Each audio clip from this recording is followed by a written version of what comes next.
Welcome to the Bloom Where You're Planted podcast from Never Too Late Cafe.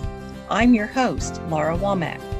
Each week we sit down for a chat with someone just like you, someone who had an idea, a passion, a dream, or sometimes just a thought, and planted that seed, watched it grow into something they wanted to share with the world. If you have an idea for a topic or someone that would be a guest for the Bloom Where You're Planted podcast, feel free to reach out to us on Facebook, where you can join our Never Too Late Cafe Facebook group. We'd love to hear from you. Hello, everyone. This is Laura Womack from Never Too Late Cafe with the Bloom Where You're Planted podcast. I have today with me a very special guest, Lubrina Burton. Hi, Lubrina. Hi. Can you tell us where you're currently living? I'm in Lexington, Kentucky.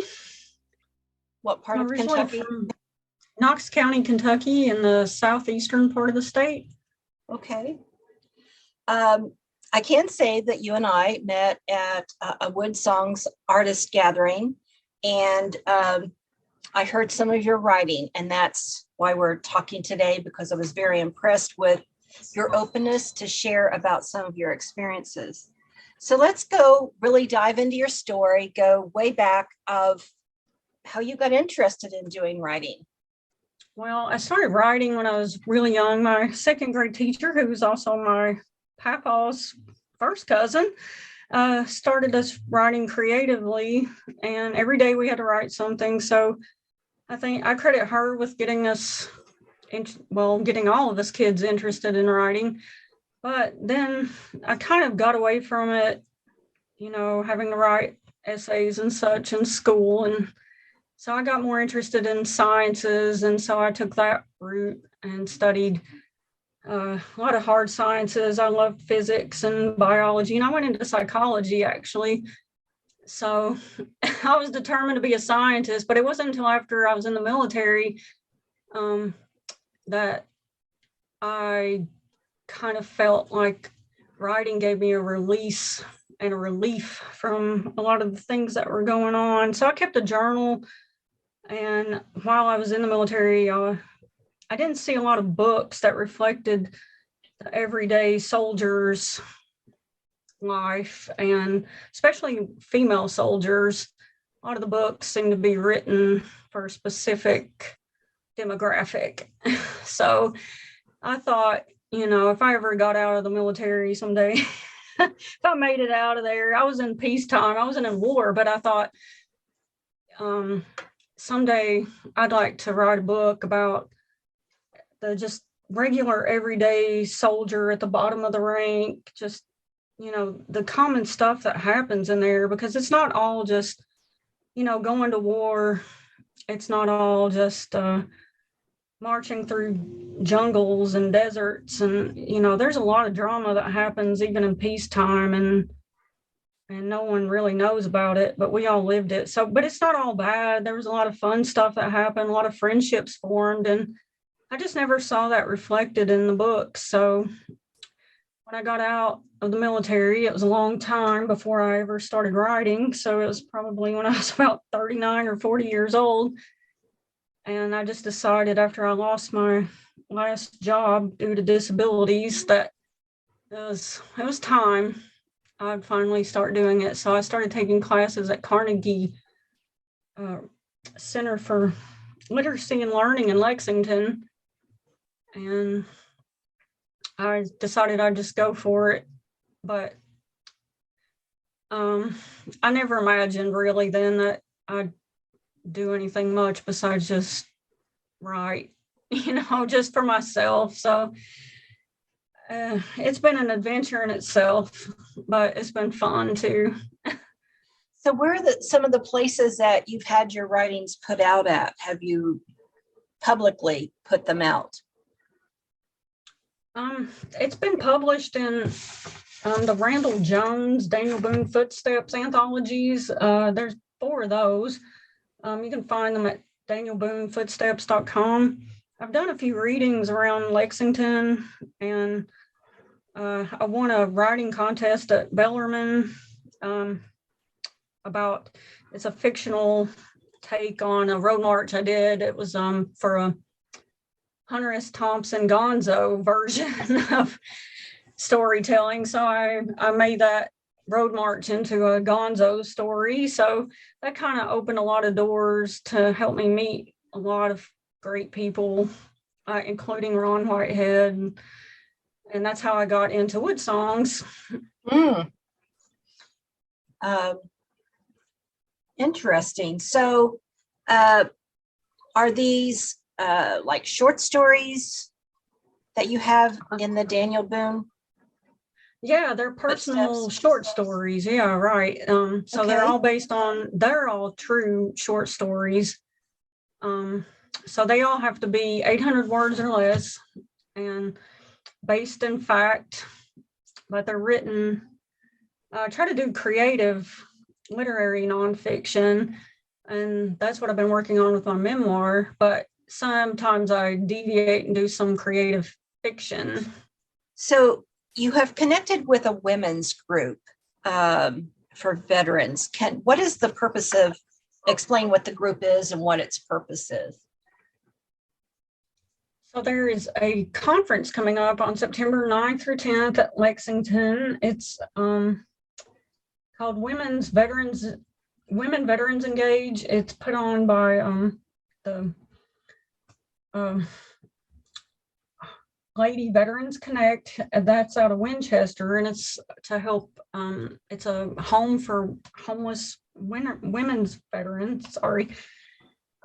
So it's going to be a conference over 2 days, and I was asked to give a writer's workshop for women veterans, and so I was given pretty much freedom to design it how I wanted. So that was really nice, and so I decided, based on some experiences that I've had in some workshops, which if you're writing memoir or anything close that hits close to real life, it can be a little difficult sometimes to hear some feedback, especially if you're a veteran. I think sometimes some people don't connect with your story. So I asked Phyllis Abbott, who's putting it on or helping to put it on, she's from Lady Veterans Connect, if I could just have the workshop as just kind of a supportive group to encourage people to write and continue to write, to help tell our stories. Because like I said, when I was in, especially, there weren't a lot of like women military stories. It's getting a little better as I look on Amazon and Goodreads. I'm finding a lot more women veteran writers and soldier writers. But when I was in, there were just a lot of there weren't a lot of our stories reflected, but it's still kind of hard to find them out there. So I just wanted this to be like a really supportive group where we kind of encourage each other to write or get started writing or continue to write, and just kind of show the different genres of writing that are available and that veterans have been writing in, especially women veterans.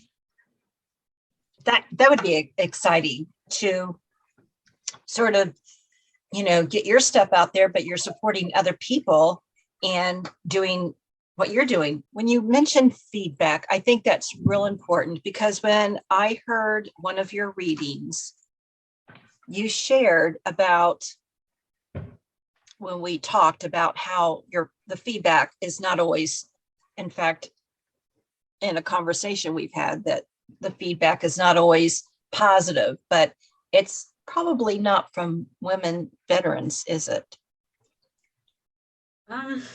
No, not often. I haven't been a lot of, it's been hard to find a lot of women veterans to connect with here, but I have been fortunate. I met Lindsay Gargado. She's out of Bellarmine, and she runs the veterans, I'm not sure her exact title, and I'm sorry, but she was putting on the Gonzo writing contest, but she has books of poetry out there. So that was really cool to connect with her. Unfortunately, down here in Lexington, I've not met a lot of other female veterans, but trying to just write in general in these writing groups, sometimes things don't always connect with other people, and so it makes you question whether your writing is saying what it should or it's not hitting with the right audience. So that can be kind of tough. So it would be helpful, to run it by like other veterans to see if it's connecting with them or if it's just your writing. So yeah, like some of the feedback I've gotten has been, well, we didn't understand exactly what you were saying here. We didn't get that reference. And then, sometimes it's even been like, why don't you try to write some happier story? It's like, why don't you try to write about something you like going hiking or something? And I did mention in one of my last writing groups that the reason really that I got into writing, although I did like it, what propelled me into writing was to try to cope with what had happened in the military. And so, not to say I don't want to write about other things, but I think you have to have something you're passionate about sometimes when you're writing. Otherwise, I think for me at least, it just falls flat, Well, maybe that's your niche. And it sounds like it is, because that's when I heard you, that was some of your, it's funny that sometimes people want to say things about someone's story, but if it's sharing your life, I mean, how does someone critique that? I mean, I can understand if it's like, this needs clarity or whatever. Well, honestly, in whether it's women veterans in your area, there are writers, and they will give you some good feedback for sure. And, I think it's really important because you have chosen to write from your heart, share some of your stories, and some of it's hard stuff.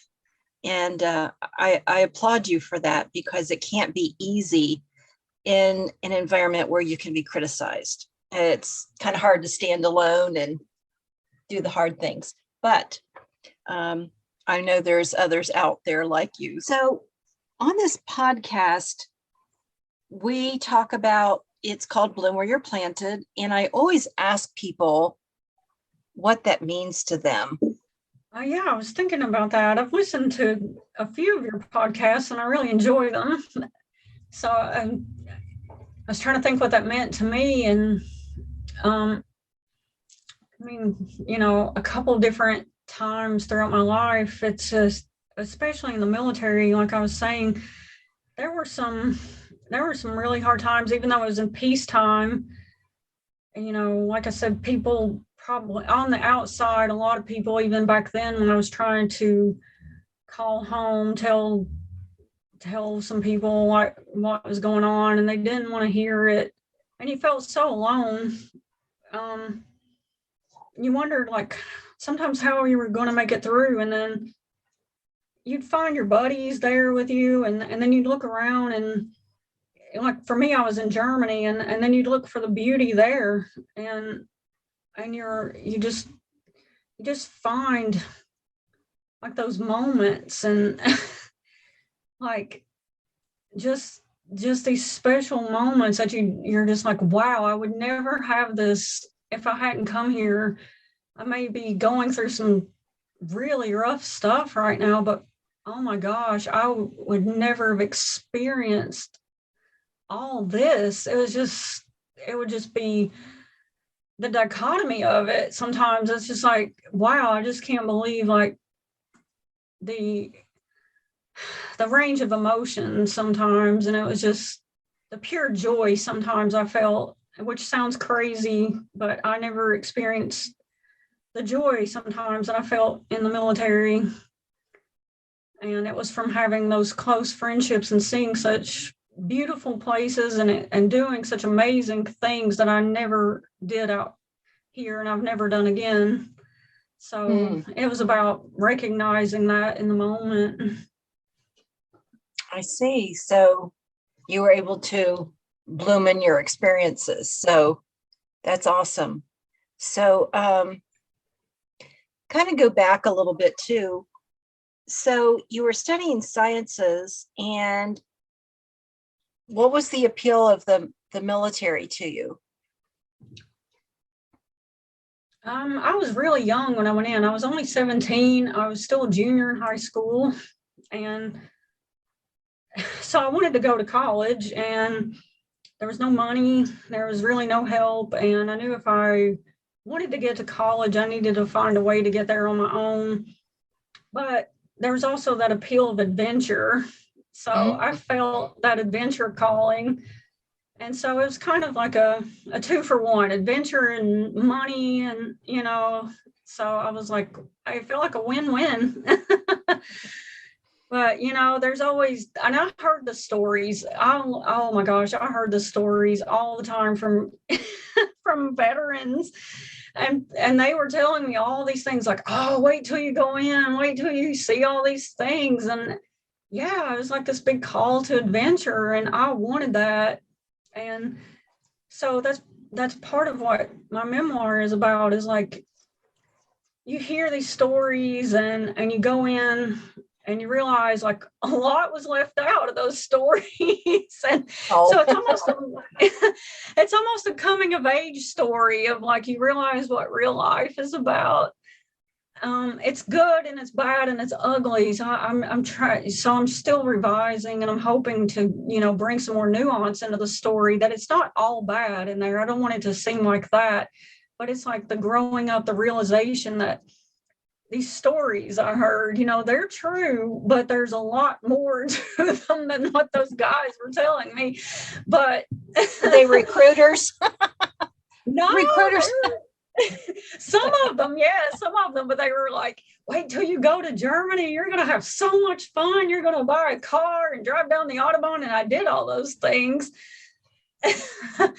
But it's like there's a lot more to it than that. And I realized that on one hand, I realized the military is going to, you don't get something for nothing. I wasn't an idiot.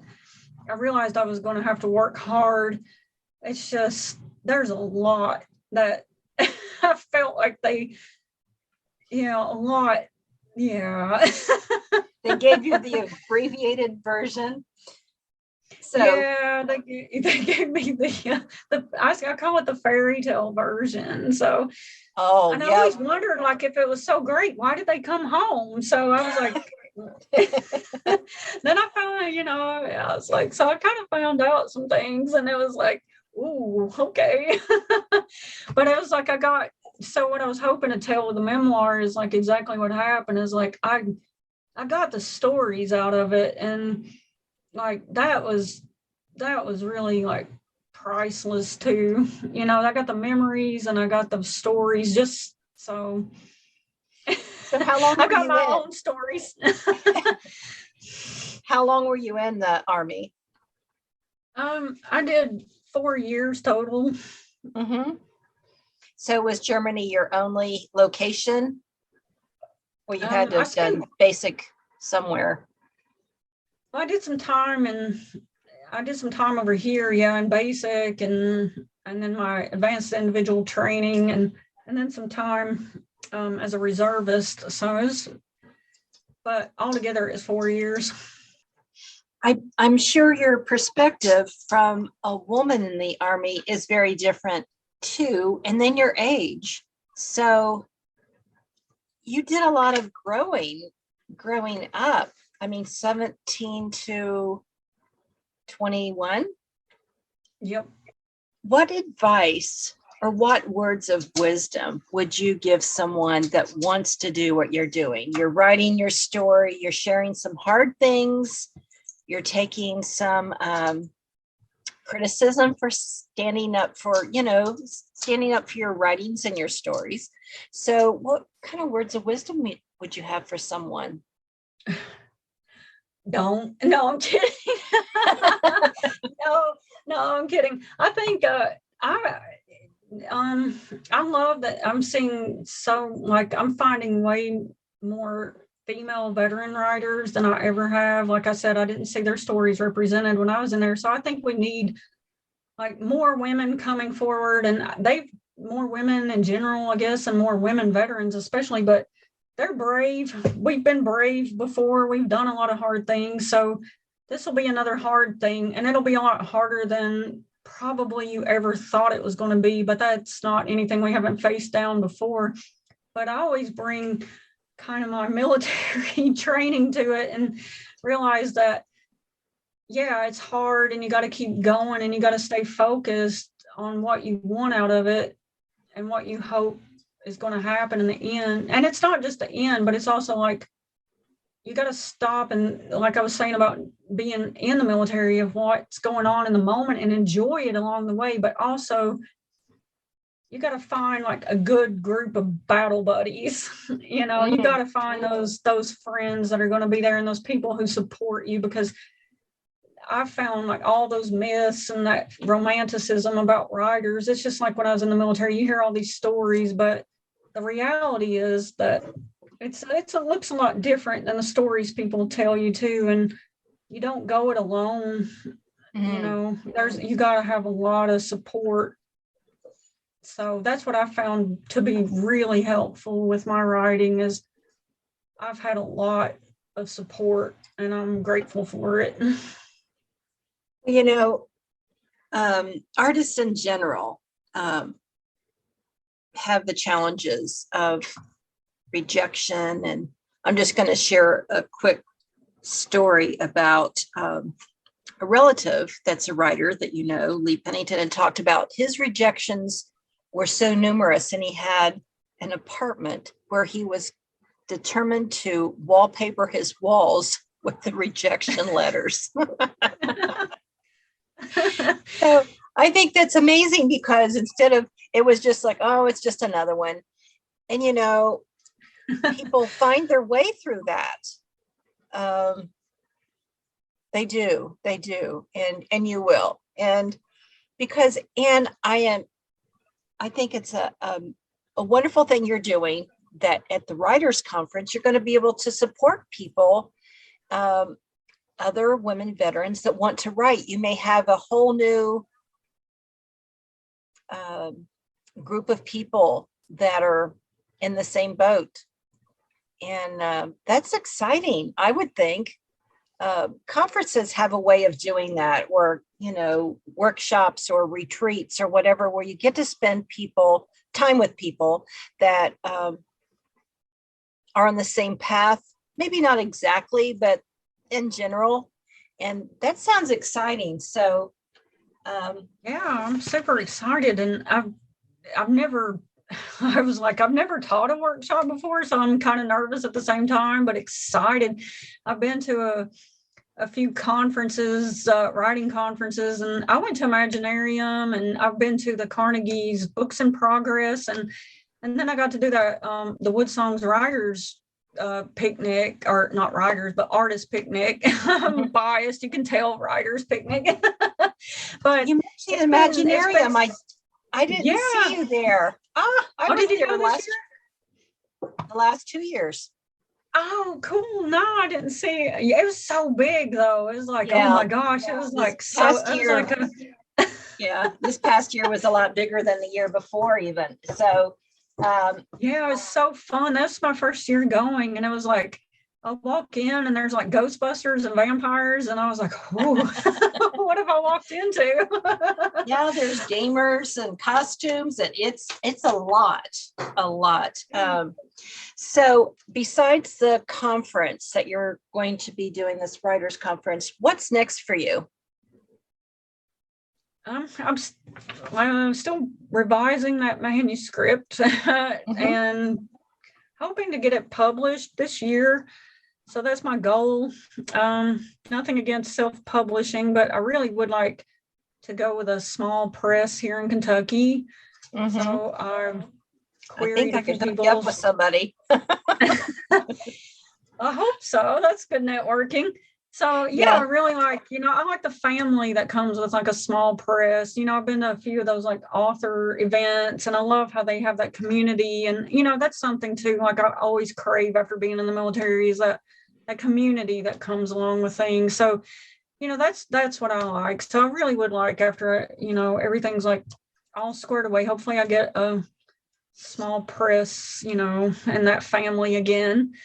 And so, cool. but I want to make it the best it can be. And, that is something I'm proud of. And I'm still working on short stories and looking always to submit there. And I just always see what comes up. You never know. Like, I got invited to a podcast. How awesome is that?